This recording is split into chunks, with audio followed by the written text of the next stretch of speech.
It was your headline. I don't know. I didn't write it down. Let me find it. You are literally the worst. Where'd you send it to me? It wasn't there. Okay. Sorry, we're a professional stream. Nobody's buying that bullshit. Come on. It was the Pinkertons thing. Oh, right. How the Pinkerton's security company was basically suing Rockstar because the Rockstar and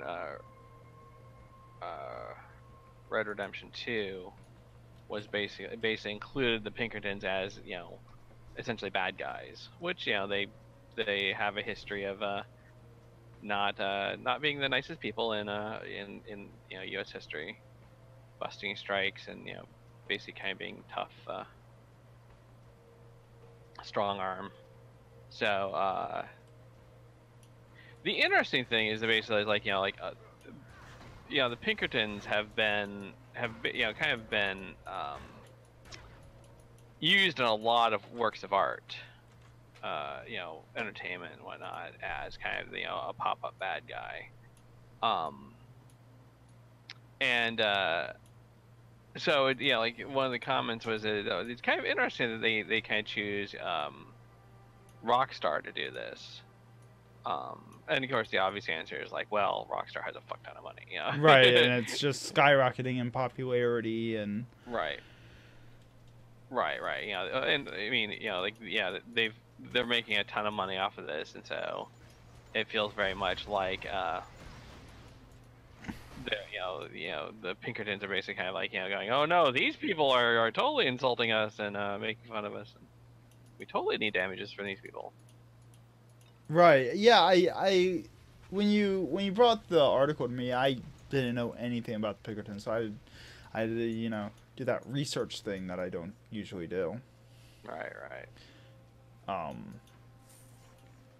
And on the wiki page, it has a list of media appearances or references in media, and it's just the list just goes on and on and on of them being used as a bad guy or used as a reference character, or used as a time traveling some mercenary or something, you know. Right.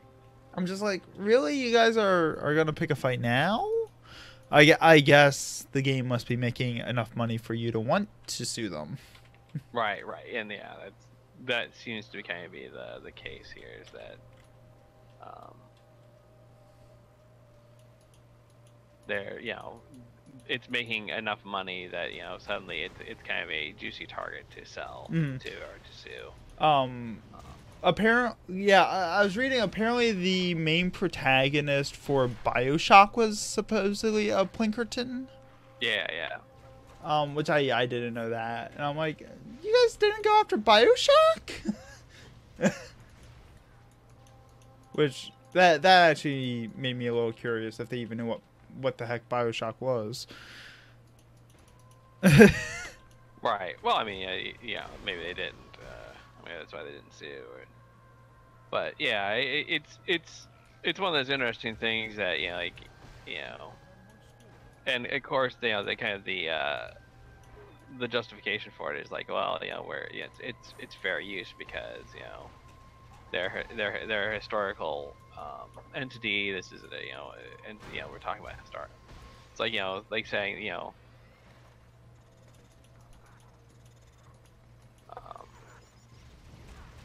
kind of, you know, made more complex by the fact that you know, it's a company that wants to try to you know, protect its image. Right. Still trying to kind of do business today. So, for anyone that doesn't know who the Pinkertons are, they were a notorious organization known for crap. What was the term? Strike breaking. So, if a union went on strike, they could be hired to come in and end it. Right. Basically, through intimidation and whatnot, they'd basically come in and end the strike. And kind of, and they were kind of like involved with a lot of other kind of not too popular behaviors. Quote unquote enforcement. Right. I mean, but even now they're basically like a security consultant firm. Right. Well, I mean, and they do like they'll hire out security guards. They don't. They don't exactly. I don't think they do kind of the physical intimidation stuff anymore. Well, one would hope, but tends to be a little more frowned upon these days. But yeah. Well, get caught. We're talking about America in 2019, though. Get caught doing these things. Fair. Oh, Dejar says a whole bunch of Christ. They were more than that. Jolly Rancher Christ. They were a whole lot more than that. I mean, yeah, they have a lot going on, but I think it's sufficient for the purpose of this to say they were not very nice. They were not a very nice organization. They did not go around helping out orphans and guiding little old ladies across the street. Well, you don't know that. Almost certainly not. Maybe they're like the soft-hearted the gentle giants. Right. Anyway. So Red Dead 2 basically included them as antagonists. And so they decided to sue, where they didn't sue, some other companies that have done very similar things, including the Pinkertons as antagonists. Yeah, I one of the things I was reading that they were used as antagonists in a Doctor Who episode. Oh yeah. Which I thought that was very interesting. Right. So the reason why this correlates with game industry, other than just involving Red Dead Redemption 2, is we've talked about trademark before. Right. And that's what a lot of this has to do with. Do they have the enforcement of their trademark to sue over trademark infringement? Which, to my understanding, they don't, because they've never enforced their trademark before, or haven't not frequently enforced it. Right. I mean, like, this feels like potentially selective enforcement. That maybe they're going at, as we said, that maybe they're going after Rockstar because they're loaded. Right. The Rockstar made the right amount of money to make it worth suing. Right. Instead of them trying to protect their IP rights and their identity rights. Right. It's a lot more likely they're coming at this as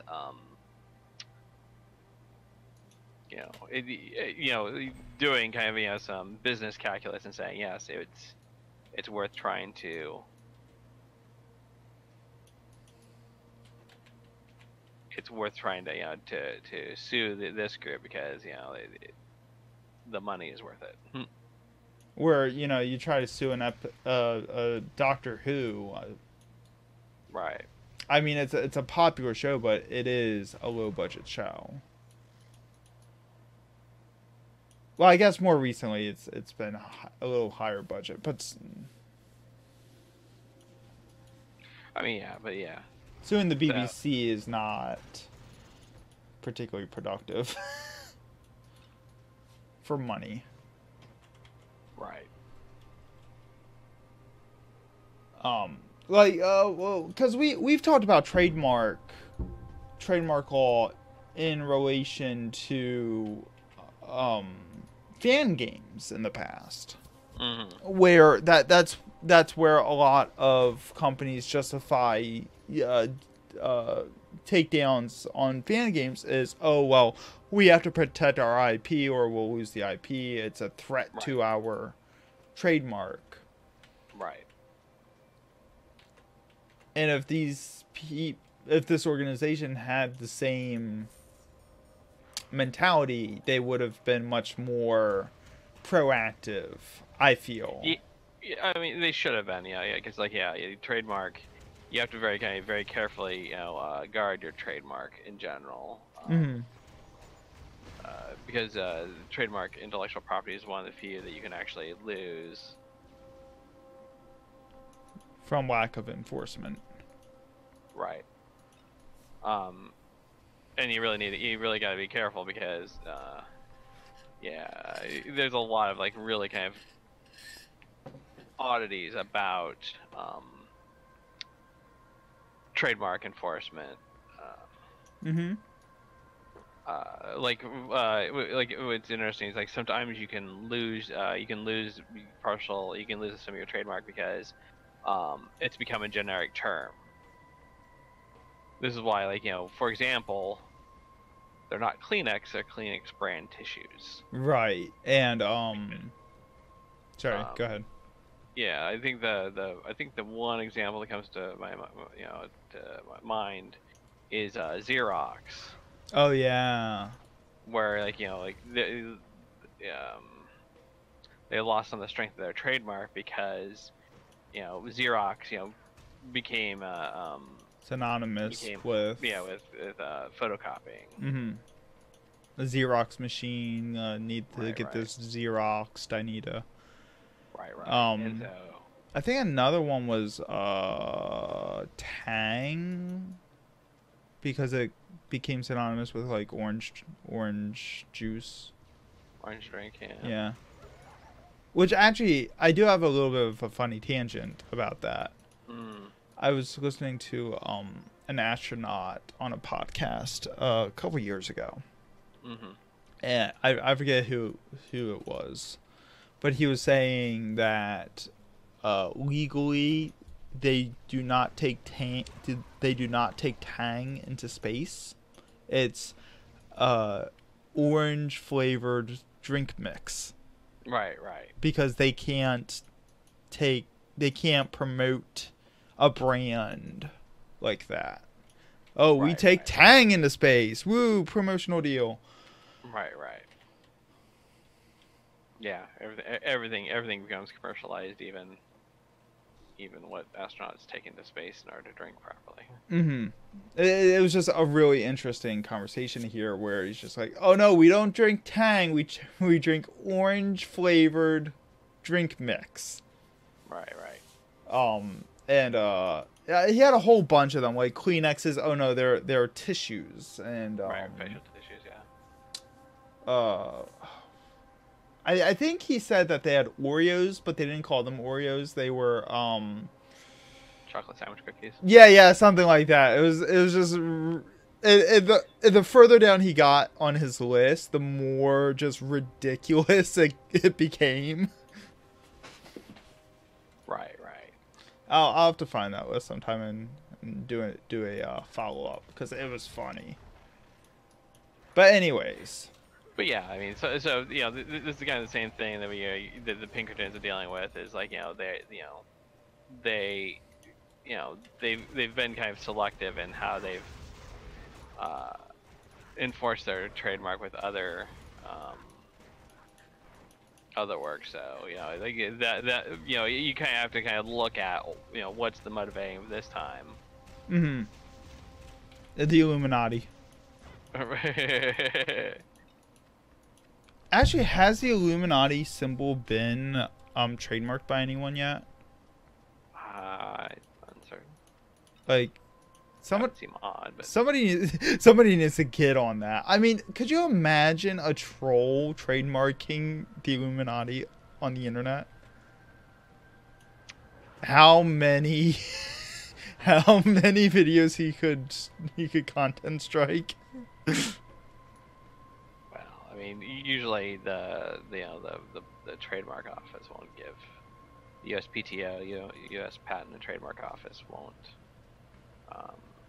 Is very careful about what they grant, and they can revoke it because infamously TSR, the developers of Dungeons and Dragons, tried to trademark Nazi. because they were Oh, doing right. they were doing an Indiana Jones game, Mm-hmm. and they say it was kind of by accident. You know, it was like some mid-level person, lawyer just kind of got a little overzealous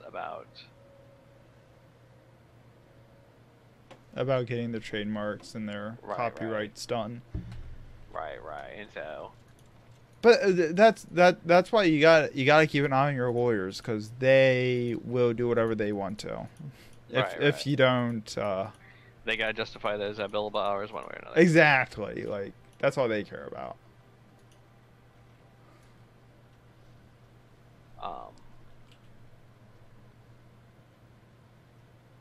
And I mean, talking about just trademarks in just crazy trademarks in general. Like we could talk about the King and some of their crazy trademarks. Where they tried to kind of trademark Saga in related to the game. They tried to trademark candy. Right. Well, I mean, like, it's one of those things. Like, if you can get away with it, yeah, that's great. Right. Because like they wanted to.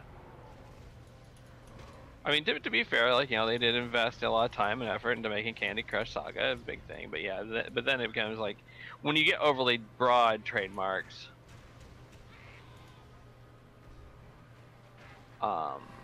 And sometimes like you get like really kind of weird things. Like it's kind of surprising that Microsoft got Windows as a trademark. Right. That is weird now that you think about it. Yeah, because it's a very general term. It's it was used as a term for graphical user interfaces for a while. So. Mm-hmm.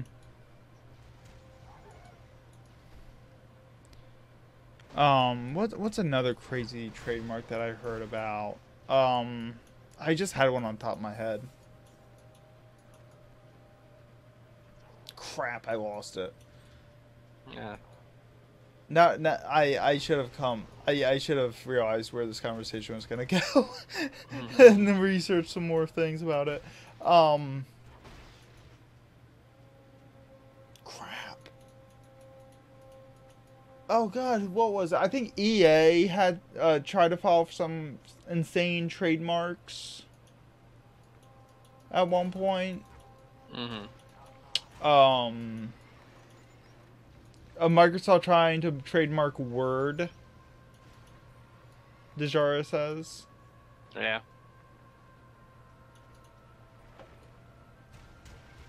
Yeah, I mean, again, like from a business point of view, if you can get that sort of, trademark, recognition, that's great. Oh, Rebellion tried to sue Ironclad Games for trademark infringement a few years back because of Sins of a Solar Empire Rebellion. Oh. The expansion pack to Sins of a Solar Empire. Right. Or I don't know if it's an expansion pack or just that's the name of that entry in the series. I don't remember. I don't know how their games work. I know there's like 2 or 3 of them, but they all look identical to me. But I play Rebellion. It's a great game. Anyways, and they've been trying to sue them for years over this in several courts. Right. They sued them in the UK, Germany, and in the US, and I think Canadian courts as well. Like they just threw lawsuits in every court they could get their hands into. Which I thought that was kind of weird and crazy, but it kind of makes sense too if each country has different trademark laws.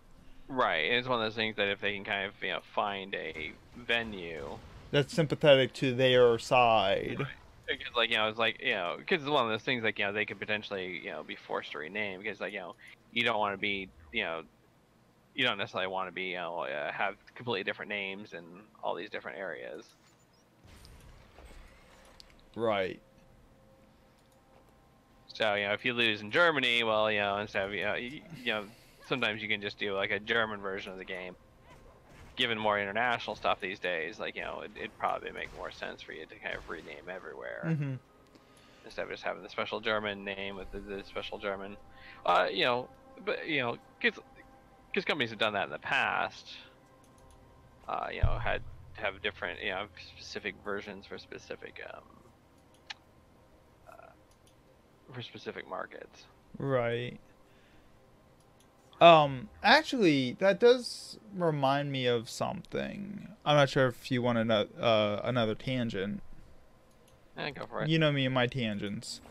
Germany has censorship laws, the different gaming censorship laws, and it just reminded me. I was watching a video talking about the censorship laws in Germany in particular, and you can't have blood or gore in games in Germany. You specifically cannot have violence against humans. Right. So they turn everyone into robots. Right, robots or zombies. Yeah. And so like the way they do that is like so like and like you said, basically kind of the misunderstanding of this is basically what you said, like where people think you can't have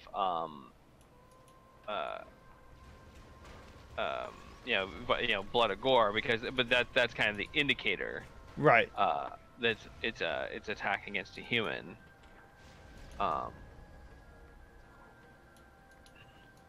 One of the specific examples I've seen of it was Team Fortress 2. When you blew up an enemy player, and normally they just turn into gibs. But in the German version, they actually have like springs and cogs that explode out of their body. Yeah, a lot of older games, you just used to kind of change the color of the blood, so instead of having red sprays everywhere, you'd have green sprays because there's zombies now. Right. I thought that was really interesting. That kind of stuff kind of fascinates me with just cultural differences, which makes sense for Germany given their history. Right. They're very sensitive to violence against humans, to people. Now. Well, now. Nah, German I've worked with German companies before, and they are very much like, nope, that sucked. Let's not do that again. Right. And some of the kind of more vociferous critics about a lot of kind of the when the U.S. has been doing kind of quite morally questionable stuff has been the Germans, where they've been like, you guys shouldn't be doing that. We've seen this before. Stop. Right. Right. Yeah, and so like a lot of times in a lot of older games you used to have to. Now, like, the thing to note is that these things, the games it restricts what can be sold. Right. Like, if you go into Germany with a game that shows red blood spurting out of human like targets in a game, you're not gonna get hauled off to the right. The It's did you say concentration camps? I mean, friendly friend camp. Anyway. Friendly tea time camps. Yeah, exactly. It just restricts what can be on retail shelves. Right. And so when you have, I mean, there are certain things that that you can't have,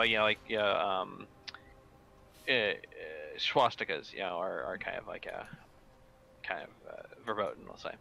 Right. Actually, another tangent. I'm on a roll today. There's a map in StarCraft 2 that when StarCraft 2 first came out, there was a map creator that was very popular from Warcraft 3. He started making maps in StarCraft 2, and there's he made tower defense maps. And there's a point on one of his maps where if you didn't kill all the mobs fast enough, they would just coincidentally form a swastika. He didn't mean to do it. Like, I think in his testing, he just never tested to see what the path looked like. Right. And the map got taken down without him having any knowledge of what was going on or anything. Right. I just thought that was but that's outrage culture. I mean, justified outrage culture in that sense, but Right. Well, I mean, yeah, I mean, obviously, kind of the swastika has a very specific and negative meaning.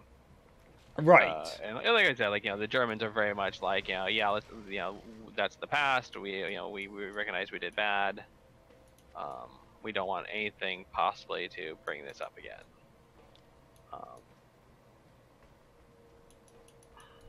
So we went from talking about the Plinkingtons to talking about Nazis. Pinkertons. Plinkingtons? What? Yeah. Yes. Welcome to Tangentville. Right.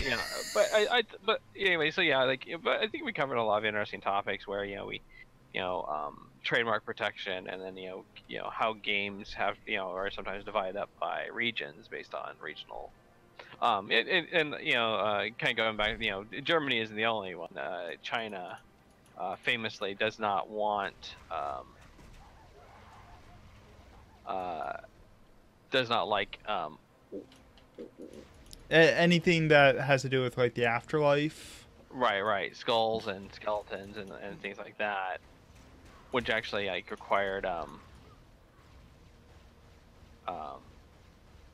required World of Warcraft, to replace like a lot of, because they had a lot of obviously kind of like area, death areas. Yeah, because WoW first hit China with Wrath of the Lich King, didn't it? I mean that's when they started making their huge China move. No, it's before that. Oh, okay. I just remember it was around Wrath of the Lich King when the knowledge of it being in China got very, very common. Because Wrath had so many skeletons in it, it was, the home of the undead. And it was just crazy the retexturing they had to do to appease the Chinese government. Right. I think that I think it became more of an issue. Like you said, it became more of an issue for that people kind of knew about. It became more popular to talk about. Right. Wait, did I? Oh. Goodness, inventory management is so hard in this game. Your pet can't carry anymore. Yeah, that's why you have the pet. You just offload shit to the pet occasionally, and then. I don't know what to do with all these gems. I'm afraid to throw them away. I mean, you get plenty of them. Right. That's what I noticed.